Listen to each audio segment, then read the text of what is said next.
This is the Behavioral View. I'm Shannon Hill, and joining me is Nissa Van Etten. We're your hosts for candid conversations about applied behavior analysis. No gimmicks, just real talk, practical tips, and maybe a few laughs. Come on and join us. Let's have some fun. Hey everyone, would you like to get at CEU for this episode? Listen closely for the announcement of 3 secret words delivered throughout the episode. Take note of those words, and we'll tell you where to go to get your CEU when the show is over. Hi, everybody, and welcome to the Behavioral View. This is our November episode. We're winding up close to the end of this year. My name is Shannon Hill. I'm the editor-in-chief at CentralReach Institute, and as always, I have with me my co-host, Nissa. Would you like to say hello? Hey everyone, Nissa Van Etten here. I'm the Director of Clinical Training and CR Institute here at CentralReach. Sitting in our rotating BACB BACB certified BCBAs from internal folks today, we have Kristen Smith. We'll say hello. Hi, I'm Kristen Smith, and I am a Senior Clinical Content Strategist here at CentralReach. And we're really excited today. We are going to be talking about psychology and ABA, and we have 2 very special guests who I will let introduce yourselves. Lauryn, would you like to kick it off? Sure. I am Dr. Lauryn Toby. I am a licensed clinical psychologist and BCBA, currently speaking from the Indianapolis area. What else do you guys want to know? What more background, less background? Give us a little background. Okay. So I currently work at a nonprofit autism center called Little Star. I have been BCBA certified for about 10 years now, and I've spent most of my time in the autism space, primarily in the autism diagnostic space. However, I am currently having a little bit of a focus shift towards the adolescent and adult population and how to provide diagnostic support and other services to these individuals who maybe aren't as appropriate for traditional comprehensive ABA programs. I am also very passionate about improving the training of today's BCBAs, interdisciplinary collaboration, specifically when it comes to psychology. And Erica and I just had our first book published back in August, Psychology Essentials for Behavior Analysts. So very excited about this topic and thankful to be on the Behavioral View today. Mm-hmm. And we're really excited to have you guys, and we'll definitely drop a link to the book so people can find that easily. But Erica, how about the election? Yeah, absolutely. It's so nice to see all 3 of you. Nissa, to see you again. So my name is Erica Ranade. I am a licensed psychological practitioner in the state of Kentucky, meaning that I function as a master's level psychologist independently. Kentucky is one of those states that allows for that sort of special case scenario. I am a nationally certified school psychologist, as well as a board certified behavior analyst. Like Lauryn, I have been working as a BCBA for about the past 10 years, and I've kind of spanned a little bit of time in early childhood, a little bit in transition and working with some adolescents and adults. Spent lots of times in more diagnostic focus settings as well. I have done a lot of focus throughout my career on working with linguistically diverse learners, and I am a bilingual Spanish non-heritage speaker as well. And I'm very interested in areas regarding cultural humility, early intervention, and kind of diagnostics, as well as diagnostic access for a marginalized population. And Lauryn and I have been on this book journey together for, it's probably been about 2+ years that we've been on this journey. But on a personal note, Lauryn is one of my closest friends in the whole world. She was not only in my first wedding, but she was in my second wedding. So there's not to say that about. And yeah, she and I have known each other since 2009-ish. Wow. And been working together just about as long. We went to Illinois State together, both studying school psychology, and we've kind of run some interesting parallel paths in kind of between these disciplines of psychology and behavior analysis. Well, and I am really excited. When we met to do our pre-interview, it was just bringing back all kinds of fun ideas from my past life as a clinician. And I'm really excited about the book. We're going to get into all the good things that people want to know about working collaboratively with the psychologists. But before we do, we must do our question of the day, which is always fun. And this time, you guys selected who is your celebrity look-alike, and I just cannot wait to hear what these answers are going to be. Do we all go around, or is it just for the guests? Oh, no, this is a yeah. You are more than welcome to kick this talk off. Let's see. So I get a lot. I get a lot of them. So my top ones are Alia Shawkat. She was maybe in Arrested Development. Okay. Alana Glazer from Broad City, and Jenny Slate, who's a comedian as well. Those are the three that I tend to cast. They're all comedians. They're all comedians. With curly brown hair, yeah. On podcasts. Lauryn, what about you? So I get, and I guess this was a little bit while ago now, but I get a lot of Michelle Trachtenberg. Do you guys remember? Yeah. Oh, yeah. He was in Gossip Girl. So yeah, I get a lot of her. I also get a lot of, and I don't remember the actress's name, but she was an Outlander. The main girl in Outlander? What main woman in Outlander? Maybe, I don't know. But people used to always say you look like the girl from Outlander. So Right. I don't remember her. those are my main ones. Well, I don't agree with it, but what I get is Sally Field. And the answer to that I usually have is that's only because you've never seen my mother, who really does look exactly like Field. Oh, goodness. Kristen, what do you get? I get Drew Barrymore a lot, or I did a lot when I was younger. Well, I think it's like the way I speak too. Yeah. Oh yeah. Mm-hmm. I can see that. Nissa? I'm going to be real. I don't get anyone. Thank you for Good for representation. I mean, yeah, I don't. There isn't. I have a best friend here in Austin, Texas, and she's the only other Asian friend in proximity. People cannot tell us apart. We're both dark-skinned, 5'5". We lift weights. We have brown hair, but we are very different. But we've become so similar that you and our husbands occasionally will mix us up. So my doppelganger is one of my best friends, I guess. Sounds like there's room in the space for people to start looking like you, Nissa. Well, okay, let's go ahead and kind of launch into why we're here. And I think one of the things that I would love for you guys to kind of bring us up to speed on is just the history of ABA and psychology together. And for those who are new to behavior analysis, they may not even realize what went down way long time ago. So I will let you guys take it from there. Yeah, so buckle up, because this is one of my special interests. So I have all kinds of really fun information about this. But, I agree with you. I think that this is something that behavior analysts don't always get kind of a full picture of how the field came to be. And some, when you talk to them, don't actually even realize that behavior analysis came from psychology.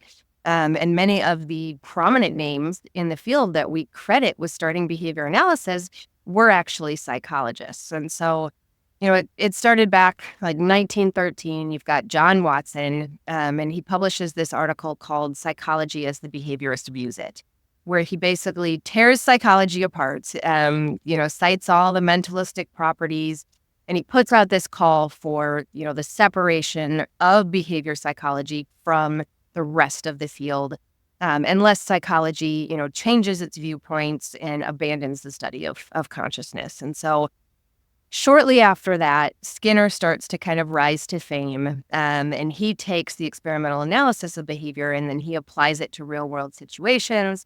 We start seeing more studies with humans versus rats and pigeons. And as we know, Skinner gets this huge following, right? Behavior analysis starts to gain a ton of devotees. And this continues through like the 1950s. end of the 1950s, you get this breaking point, which we've labeled the cognitive revolution. And so then you start to get these psycholinguists, so like Noam Chomsky, and he starts writing about language development, and he starts to criticize Skinner for his account of verbal behavior, saying it doesn't take into account, the innate abilities that babies have when it comes to language. And then psychology starts to shift back towards cognitivism. And then behavior analysis says, hey, let's just separate from psychology altogether, become our own thing. Then you have JABA that starts in 1968. The field continues to grow. We have all these sub-disciplines that start to form, right? So you've got applied behavior analysis, experimental analysis of behavior, eventually contextual behavior science, organizational behavior management. The field just starts snowballing. And then you get to Lovas, and we all know about Lovas. He's the one who popularizes ABA for autism.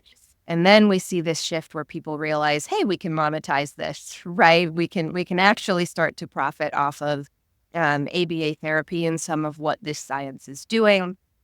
The BCBA credential comes in 1998, and then the field just takes off, right? We're on this roller coaster. We've continued to gain all these new practitioners. And then what we've seen recently, and I see recently, but within the past 5 years, is some criticisms. And the field is starting to see that maybe some of that growth that we experienced, maybe we grew a little too fast. And now we have some catching up to do. And I think one of the unique things that Erica and I talk about a lot in the book is that we've kind of maybe come full circle to the point where, we were with psychology, we separated from psychology, and now I seem to see the trend is turning back to psychology to look towards some of those things like compassionate care and trauma-informed care and all those buzzwords that we've been hearing about. So that's my TED Talk. That was a beautiful thought, Lauren. That was really Thank you. well done. Very concise. Yeah. I think Lauren did a really nice job of giving the highlights from history. And I think something I want to really emphasize in some things that she said too is it really does depend on who you ask. Because a lot of folks, particularly who kind of come from those very kind of stay inside these particular lines of view of behavior analysis, who kind of maybe are parts of certain lineages when it comes to my research mentor, the research venture above me. If you ask some other folks, I know many people in their programs are trained, actually no. Behavior analysis has nothing to do with psychology. It's just sort of a happy accident. It's a coincidence.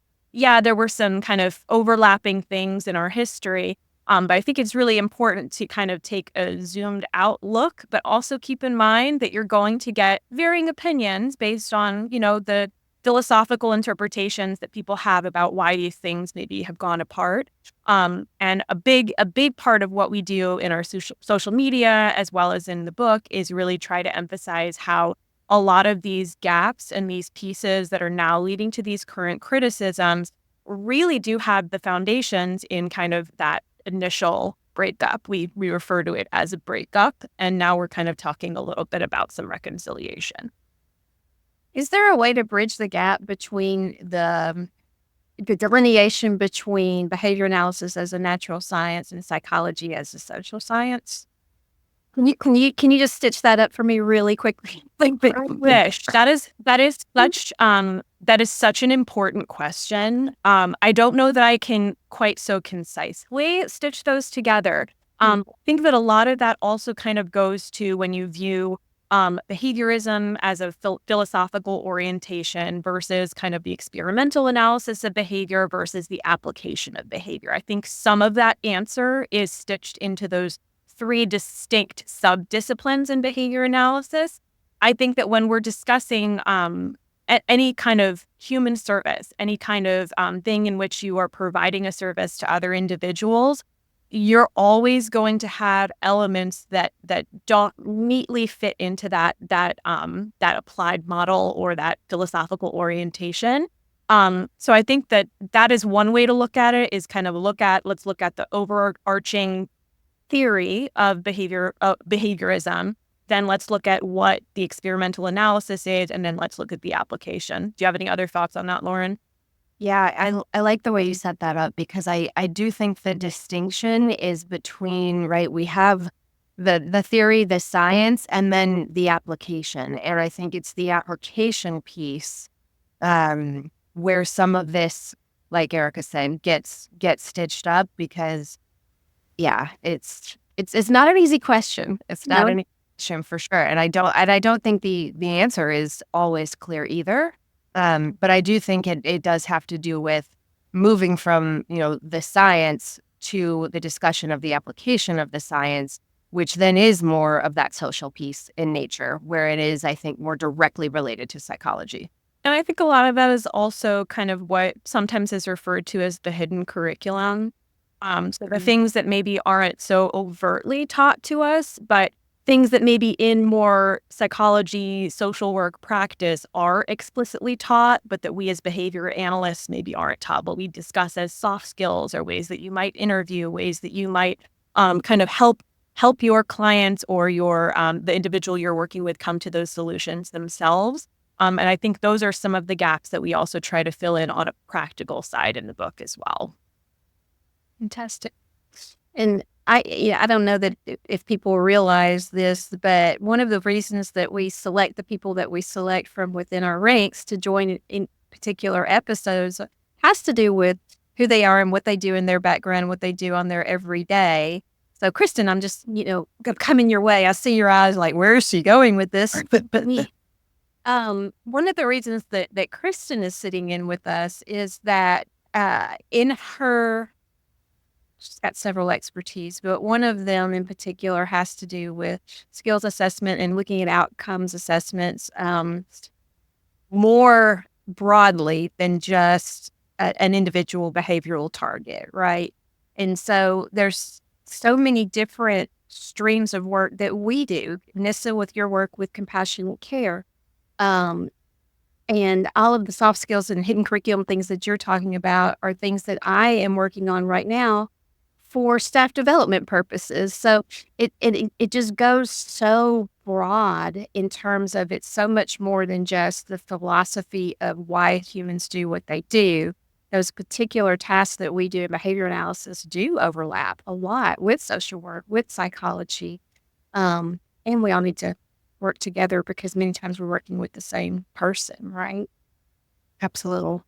Well, one of the things that we wanted to do was kind of talk about what behavior analysis lost by the breakup with psychology. And I think it's important also to think about, are there things that psychology lost when behavior analysis left? So I'm curious what everyone is thinking about with that.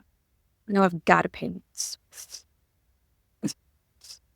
I can jump in with a few thoughts on that. So some of the things that we really discuss in the book, we try to make some really clear, direct lines between common criticisms that have come out, particularly from the autistic community, because we think that is so integral that we begin to directly address those concerns, as well as from kind of some of the folks we collaborate with frequently. So from some fields like speech and language pathology, occupational therapy, psychology as well, social work, and even medical providers too. So I think that a lot, like my personal main stance on that is that a lot of those therapeutic skills are something that I feel that if we are lacking in those, we can have the most perfect message. But if the delivery is not done with nuance and finesse, it is not going to have a good outcome.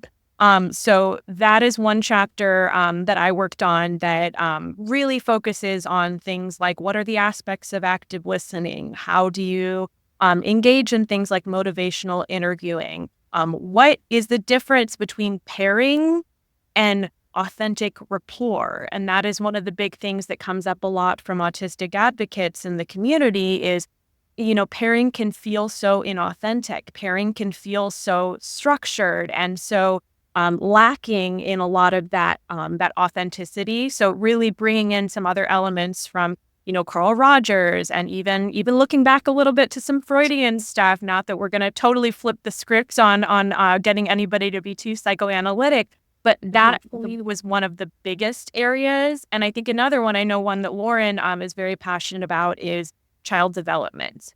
So I'll switch it over to you if you want to add any comments on that part too, Lauryn, or other areas.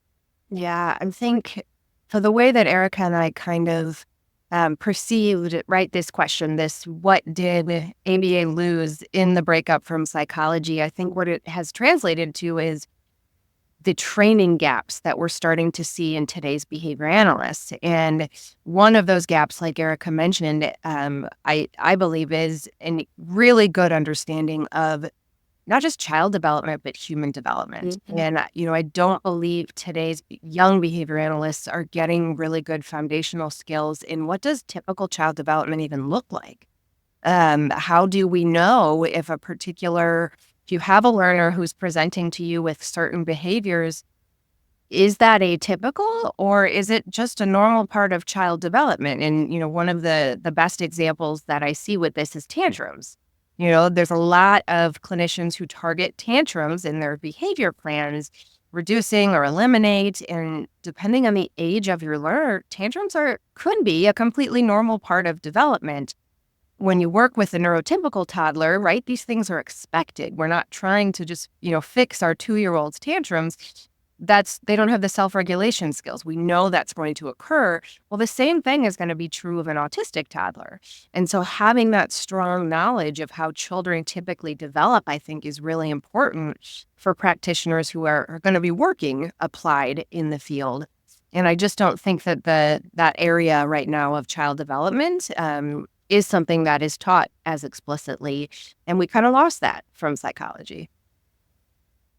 I have a couple of thoughts, and this might take us off tangent, but feel free to bring me back. As I listen to you both speak, I think about my own experience, and I try to put myself in the shoes of a new practitioner, right? They're overwhelmed. There's a ton of hours. There's trying to understand the task list, which we know is also shifting and changing in this coming year, that we've got to master those skill sets. I've got to accrue my hours, have documentation, work with this population of learners. Is there a place for really reevaluating the verified course sequences or the courses that our students are taking to say, hey, and I know this is not only on the universities because there's the field work hours that they're receiving. What is missing? Because we're really trying to get them out and in 2 years, right? That's kind of what we're seeing as the general timeline. What is missing? How do we support that? How does an organization say, okay, this is what's in the task list. This is the responsibility of the university. We are trying to provide field work beyond that task list. We also know that they're not getting child development requirement training, that, a lot of these soft skills and that personal touch, that rapport is also likely missing. And then not trying to generalize, but understanding that some of these individuals are coming into the field. Like, we all find our way through different avenues, especially if we've been around for a couple decades. We've learned these skills on the floor, on the fly, in the job, but they may be coming for different reasons, different motivations that maybe, and I taught at university level where it's like, I just want the 2 years to be done. I want the credential and I want to become a BCBA. I feel like this is like, and we've talked about this in different episodes of Behavioral View, but this seems to be a field problem in understanding, the timeline that Dr. Lauryn went through, in addition to these gaps that are in the skill sets of our practitioners. Yeah, and go ahead if you had something. I just want to interject for 1 second before we launch in, because that's huge. I've got to do some secret words for CEU speakers. So we'll just go with that. We'll say GAPS. GAPS is our first secret word. All right. Go ahead. I think that this question in particular, Nissa, was one of the things that really motivated us to choose the medium of a book. Lauryn and I have both taught various courses in different verified course sequences, and the kind of impetus for this book was we would get together for lunch, we would talk about our lives and families, and then we would say, how are you dealing with your students not getting this content? Especially coming from more of a wraparound training like we had as school psychs. We had to kind of get a little bit from here, a little bit from there, but then still be expert in the school system and dynamic. So we really had intended for this book to act as a textbook for a course, like a specific course sequence. I've taught a few ethics courses, and my take on this is that this book fits in nicely to something like an ethics and professional skill development course, if you kind of conceptualize it like that. We have chapters on therapeutic skills, developmental sequences. We also have things about trauma-informed, trauma-assumed care, cultural humility and social justice. We also have a really amazing chapter on that by Dr. Banks and some of her students as well. She's one of our colleagues from Illinois State as well. And then we also shift over to some assessment things. We have another chapter that really highlights ethic differences between APA and the BACB, which I think is a super cool chapter because there are things in there like obviously informed consent, assent, mandated reporting, things that I know they're really, and this isn't a fault of any one person in the system of behavior analytic service provision. Everyone is trying to max whatever they can in during that time, and so much is falling on our supervisors. And as we know, the majority of supervisors, I mean, this is changing with some of the new guidance that's come from the BACB, they're in their first 2 to 5 years of being in this position. So our hope is that this really provides a clear plug-in for a lot of courses to say, hey, here's all these things from all of these other disciplines and cross-disciplinary areas. Let's go ahead and make this some reading that we can get to and really use this as a jumping off point to meet different things on a task list. Well said, Erica. Yeah, and the book it's very palatable. It's not like, 400 pages, so it is meant to be easily digestible and hopefully easily incorporated into existing coursework. So I actually recently did a presentation at the ABA Cares Conference in August where I specifically talked about how do you take all of these areas that we know BCBAs are lacking, but there isn't a place for them in the current course sequence, and how can you try to, as a professor, sneak in some of that as much as possible. Because like Erica said, it is tough. It's tough on our practicum supervisors and it's tough on professors as well. But, little things like, assign a few articles from non-behavior analytic journals.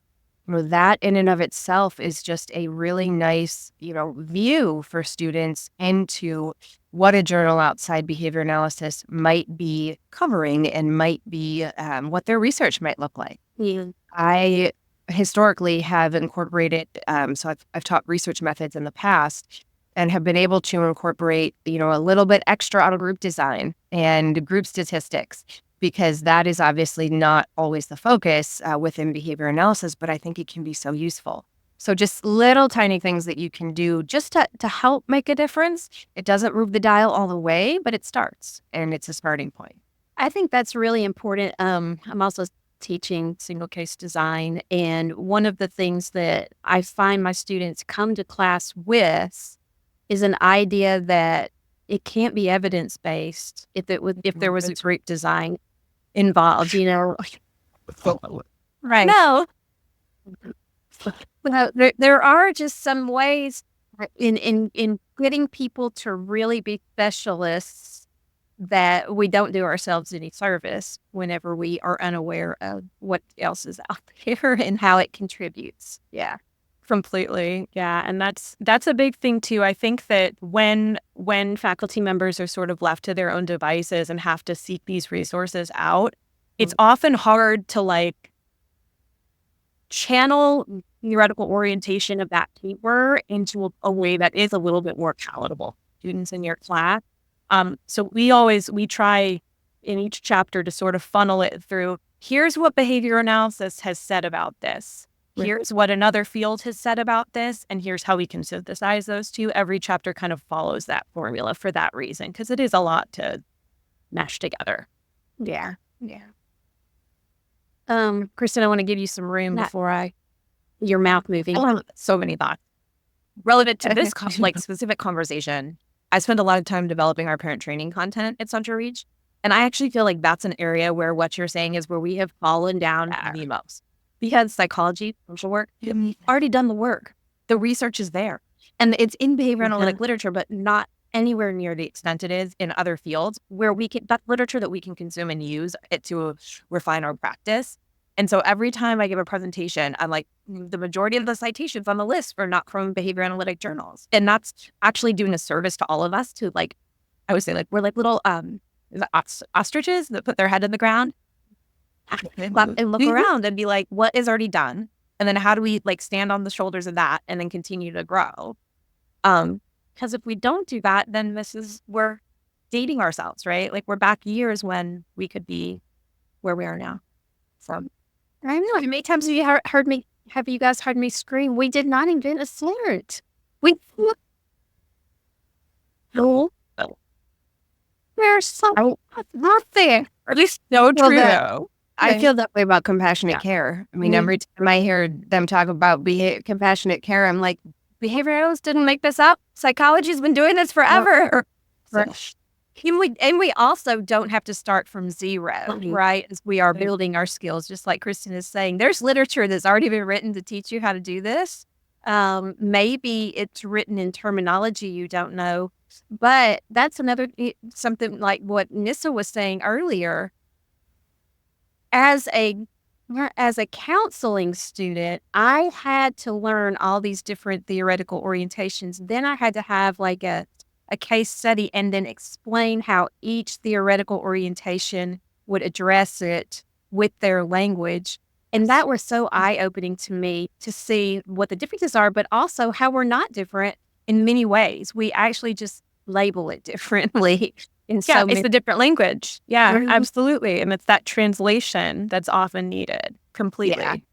Yeah, I did a course in my first year here at CentralReach Institute that was translating. You mentioned Freudian stuff, but it was psychodynamic. There's a guy named Dan Tomasulo, who has some very strong evidence-based interventions for working with sexual offenders who have intellectual disabilities. And as he explains what he's doing, he's giving me all of this sociological and psychodynamic language. And I'm like, no, you're role-playing and providing BST feedback immediately, and you're teaching the clients to do it as well. So just because something is labeled some way doesn't mean that it doesn't have a behavior analytic explanation. Absolutely. As well. Yeah. I think, Lauryn, to what you were saying too about developmental, when we were thinking about like what development looks like, I feel like, and this touches into your experience, like teenagers in particular, when we look at teenage behavior, especially when we're talking about autistic people who are teenagers, and we're like, they are so mean to everyone and they don't listen. And I'm like, would you let the teenager be? While I understand that's a set of skills that we have to continue to refine over time, and if we don't, then perhaps it may not develop, that it is socially valid to engage in that behavior as that behavior, right?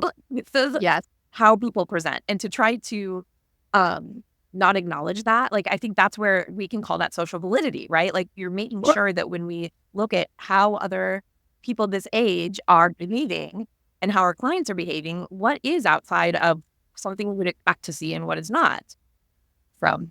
Completely. It's interesting you mentioned teenagers, because I've actually had that conversation recently with caregivers. A caregiver who was, very concerned about a large behavior change in her child, and it was age 14. And I was like, well, some of this actually is not autism; it's just puberty. And that is something, because they were considering like a really big medication change. And I was like, well, why don't we look at some of these developmental factors before we make some of these big decisions, to change medication drastically, because it's some of this is developmental.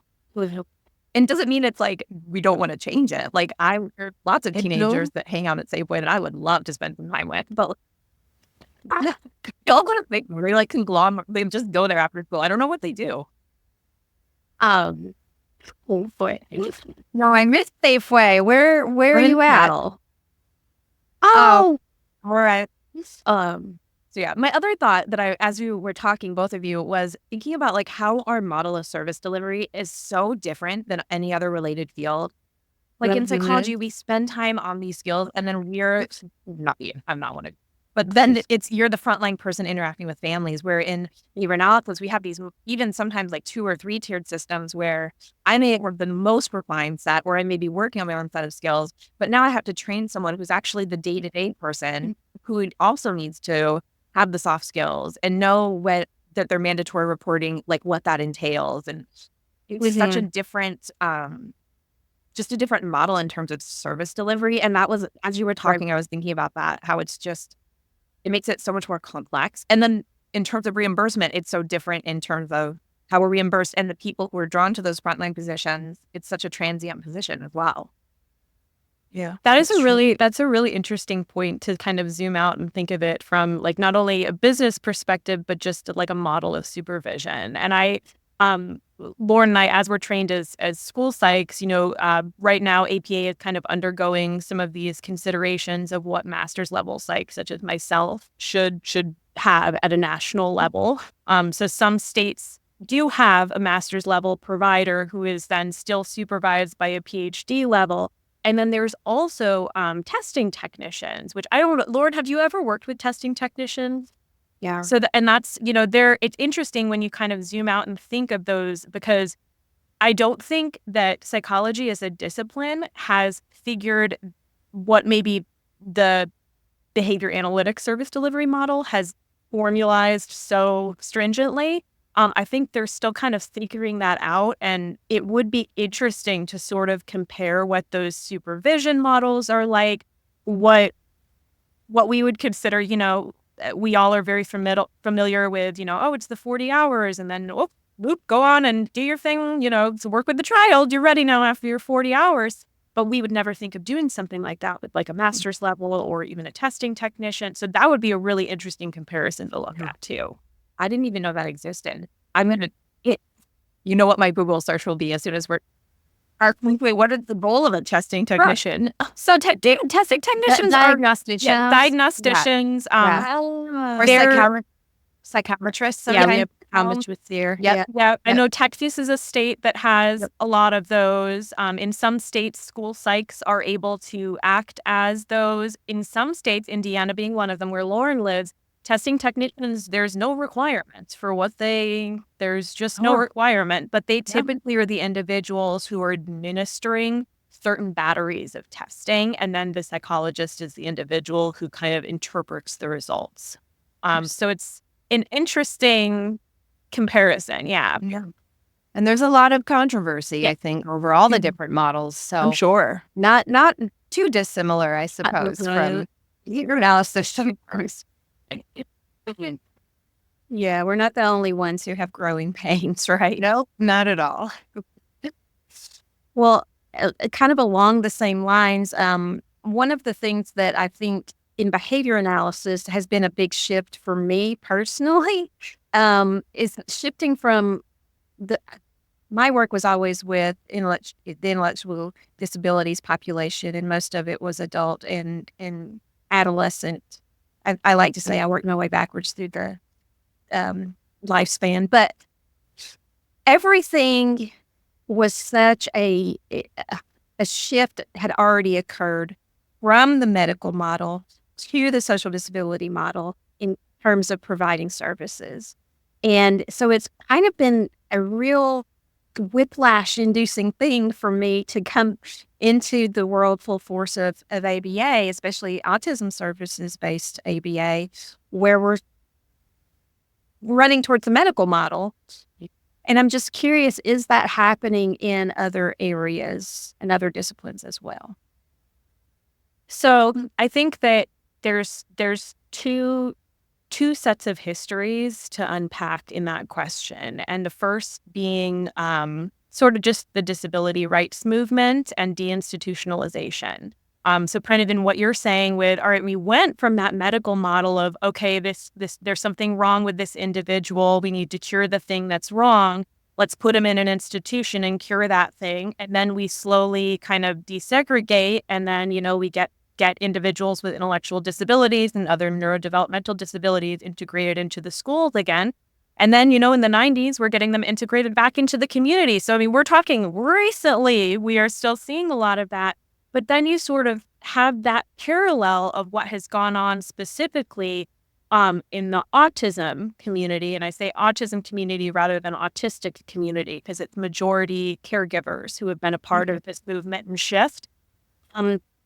We kind of look at, the way that autism has been pathologized, and then we look at the way that laws and regulations, insurance mandate have all kind of been centered around that pathologization of autism. And then you now start to see late 90s, early 2000s, you start hearing from a lot of autistic adults and adolescents, many of whom kind of went through that Lavoisian era of ABA, which in my opinion is maybe I should just save my words because this is being recorded.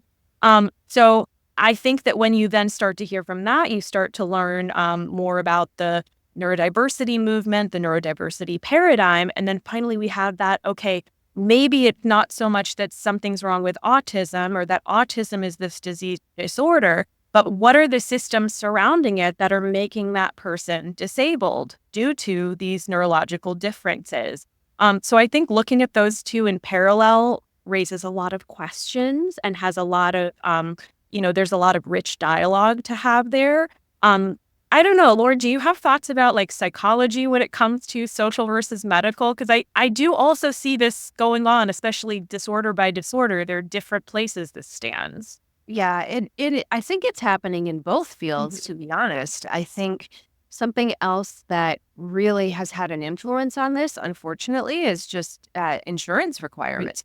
Yeah. I mean, that is, especially within ABA, as we know, I mean, the words medical necessity has caused so much strain on the way that we do things within both, ABA and psychology and medicine, because it has really forced practitioners to focus on a deficit-based model of disability in order to prove that your patient or client needs these services. And all of that is done for insurance benefits. And so that then has become pervasive, and it has really permeated the way that we look at things to the point where, many ABA providers, I mean, their treatment plans are just solely deficit-based. Yep. And then we get in these holes where we're not actually looking at our learners as people. We're looking at them as, okay, well, where are all the deficits that we need to fix? Because this is what we need to submit to the insurance company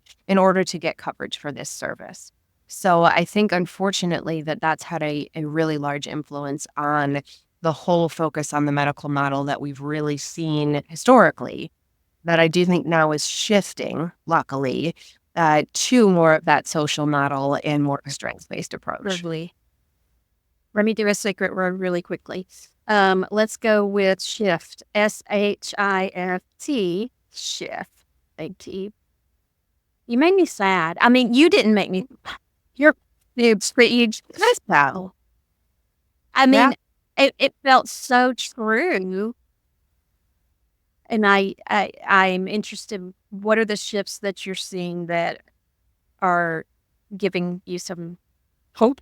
And hope? Is it hope that we're looking for? Am I prematurely depressed here? I don't know. Cautious optimism. I mean, I think, in lines with what Lauryn was saying as well, too, I think there has been an interesting shift when it comes to mental health stigma over the past decade or two. So I think now, and I think a lot of this, and this can probably branch into a whole other conversation, there are particularly adolescents who have really strong presences on social media who are being very candid about their struggles with mental health. And I think, that has two sides to it. There's the side of misinformation, which obviously we don't want to be perpetuating and spreading, but the side of it that is destigmatizing can be very helpful. So I think nowadays, when we discuss two of the most common mental health disorders, depression and anxiety, those are far less stigmatized than they used to be. People are more ready to discuss those things. And I think that there has now, with introductions like terms of, neurodivergent, I think that, again, we could probably do a whole discussion just on the term and all of the other intricacies in here. But I think that this has provided, the way I look at it, the more language you have to discuss something, the more you can get into intricacies and nuances. But the other side of it is that it can kind of gatekeep people from discussing those things too. And I see both of those things happening with the discussion of neurodivergence. And I often find people are using neurodivergent as kind of a euphemism for autistic, and that's not what that term was intended to mean. That's not kind of the history of that term. And then I also see people kind of conflating that term in other ways. So I see a lot of hope and a lot of kind of a path forward when it comes to destigmatization and discussion leading to lack of shame. I think that is where a lot of the power in this discussion is. But yeah, that's kind of what I'm seeing kind of from a social anthropological. Well, I mean, when you talk about hope, I mean, I do think that the field behavior analysis is increased focus on things like compassionate care, trauma-informed care, assent-based care. I do think that has led to a more strengths-based approach, definitely a more compassionate approach to, treatment that maybe wasn't always in the forefronts of everybody's mind before. And I think it's really brought, person first type of thoughts to the front of everybody's mind when they are, planning programming. And so I have seen a lot of positive changes. And I do think especially younger behavior analysts, they're, like Erica said, they're very active on social media. They are very vocal about their thoughts and feelings and beliefs and directions that they want the field to go. And I do think those directions are positive. And I know Nissa and Kristen are knee deep, ankle deep, neck deep in things like treatment planning ideas right now. So I guess we kind of do a last little combo about what you're just saying there. So in light of the fact that both fields are really, you were writing goals for insurance companies in order to be paid, but these goals are actually for human beings. And we don't want to just be writing goals that are deficit-based. We are wanting skill-based goals and things like self-advocacy and all of that. So what are the trends? What are some best practices? How can we work together to make sure that those types of goals are also honored, paid for, and that incoming behavior analysts, psychologists, whatever discipline we're in, understand that those are good things. You should be doing those things. I think a place to start with all of that, and something I think we all can benefit from, is learning more about the disability rights movement, and learning more about self-determination, person-centered planning, and when you're developing those goals, keeping that social validity and that person-centered planning at the focus. So I think that, it's a fine line to walk between, okay, I have to demonstrate that there's enough of the deficit to justify insurance covering this service, right? Like we recognize that that's a thing that we have to do at the ground floor. But also, does that mean we pull it directly from, prepackaged goal bank? No, we have to do some more interviewing. We have to do some more socially based, qualitative type assessment to know what this family cares about, what this individual cares about, what is their eventual goal down the line, and try to figure out how that goal can fit into that individual's trajectory and plan moving forward. So that would be one thing I would say is looking at self-determination, and really looking at the system of the family and their goals, how you can focus on that. But it is a fine line. So I don't know that I have any here's in a nice, neat package how to do that. Laura, do you have thoughts on that as well? Yeah, I mean, one of the things that I started doing when talking to BCBAs as, looking through treatment plans and things like that, they'll be like, well, this one's really important. And I'll say, well, important to who? Right. And that, I think, is that important for you? Is that important to the caregiver, or is that important to the learner? And have you asked them? And that's getting more into what Erica was saying as well. But I just think, those are the things that instead of, we give the VB map and we immediately develop, treatment goals based on the VB map results. And I think we definitely need that different approach to case conceptualization in general, where, these assessments are very important, but how do we take the assessment results and then integrate that with what we've learned from the caregivers, with what we talked to the learner about, if we're able to. And then, like Erica said, building it within what's going to be socially valid to this family. So really moving beyond just the criterion referenced assessment results as we're planning for treatment. And Shannon, something you actually mentioned earlier made me think about this too. You talked about in your counseling program how you had to sort of think of those different theoretical orientations and then do case conceptualization. And that is one thing that I think we are really missing at the assessment stage. We often really we don't pause, and even like one thing we have to do as psychs is determine what our testing battery is going to be. At most places, you sort of are given a, hey, here's your assessment that you're going to use. You're not typically the one saying, okay, because this learner cares about X, Y, and Z, I'm going to pull this one, do this rating scale, and then I don't really have a good measure for this, so I'm going to ask a couple of qualitative questions. You're not building that battery.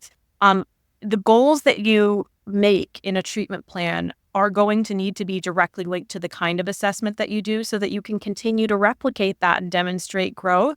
So I think we need to put a lot more time and effort into that conceptualization of assessment.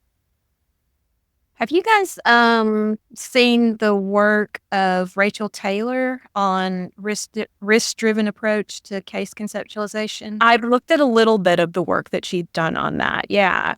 Yeah, she came on and talked with us a little bit about that and how she's trying to build that bridge. And she's got a pretty significant history with adult services too, so exposure to lots of psychology-based themes.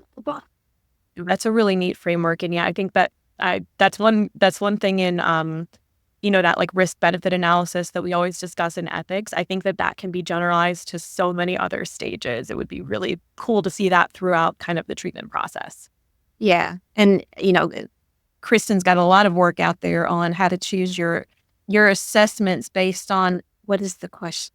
Well, that's also where it goes back. I have two threads I'm going to run through here, but I think that's where it goes back to what is our training. So like, I bet if you lined up 10 BCBAs and you're like, we're doing the PSI, the Parenting Stress Index for a parenting assessment. I bet maybe one, maybe two could tell you how that translates into clinical practice. Like what skills I need to teach a family to reduce those stress levels and how those are directly linked. Great that you can do it and you see the parents are stressed, but like, what does that mean for your actual clinical practice and skill development? I was thinking like one of the things to one of the first questions that you guys answered was what we lost in the breakup on both sides. And I would say that would be measurement. I would think from my perspective would be behavior analysts drill so deep and psychology is like right up here. And it like, being able to see value in both of those and integrate them more holistically is, I think, where we need to be. And that's why there's things like we have such horrifically low social validity data for our actual learners. And we do macro assessment and we do super in-depth skill, but there's nothing in between, whereas psychology is great at looking at where are they up here? What are the actual outcomes we're seeing? And maybe not like counting those exact behaviors as they're occurring, but like it's finding that balance in between the two things is, I think, where we really got work to do, especially in behavior analysis is where I guess I'm talking about. But that is such a good point. And finding those measures that are going to be sensitive enough to pick up that change, I think is also such a huge, I really love that like depth and breadth thing that you were discussing completely. I'm writing a paper right now and we call it like the meso level where it's like those skills in between the macro assessment data and the micro. And it's like just evaluating, am I actually making progress toward not the goal, but the outcome that, like how do we, and then how do we do that with all the other things we have to do and the limited time? And just because the funder says we're not, like the funder's not what tells us what we have to do, or ethical and clinical practice is what tells us what we have to do. So how do we, and I don't have a good answer for it. I hope you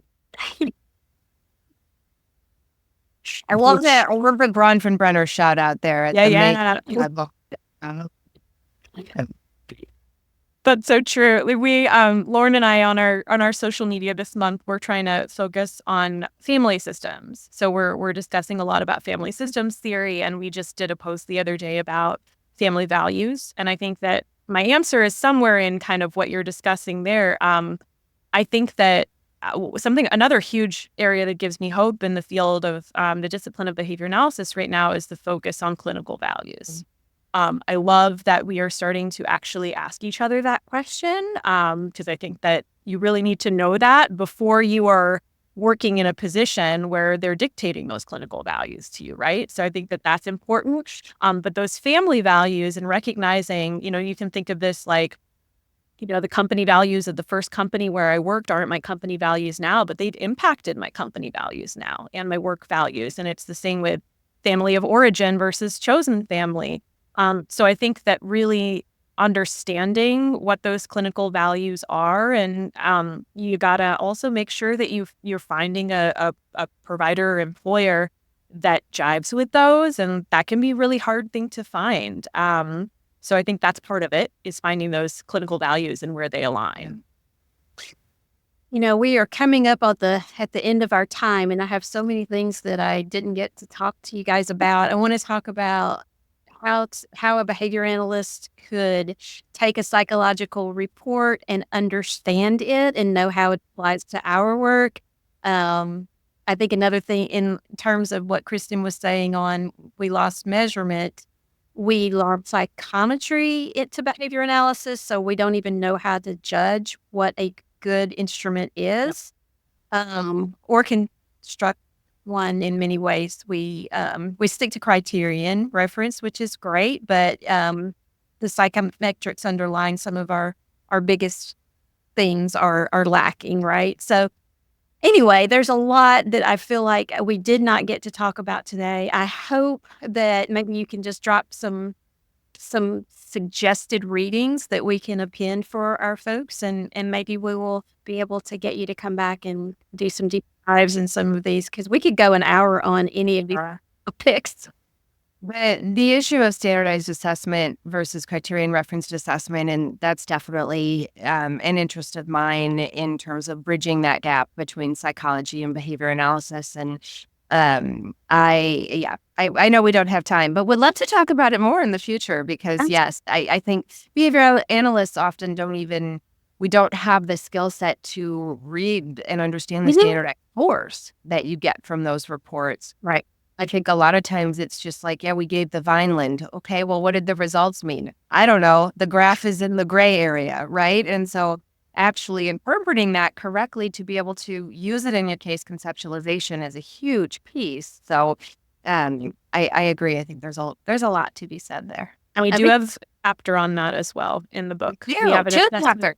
Two chapters, actually. A statistics chapter as well as statistics and assessment. Yeah. This sounds like great tool set, and I'm going to just assume that you were trying to say we shouldn't just take the last the first deficit item and turn it into a goal, right? Okay. So our final secret word is nuance. Nuance. We've been talking about a lot of nuance here today. Yeah, actually, right. Thank you, guys. It has been a delight having you on, and we really appreciate it. And I feel like we'll be talking more. There's a lot. We'd love to. Thank you all so much. This was a blast. I really appreciate all the time. Yes, thank you for having us. All right. Thank you, guys. Thanks for watching this episode of The Behavioral View.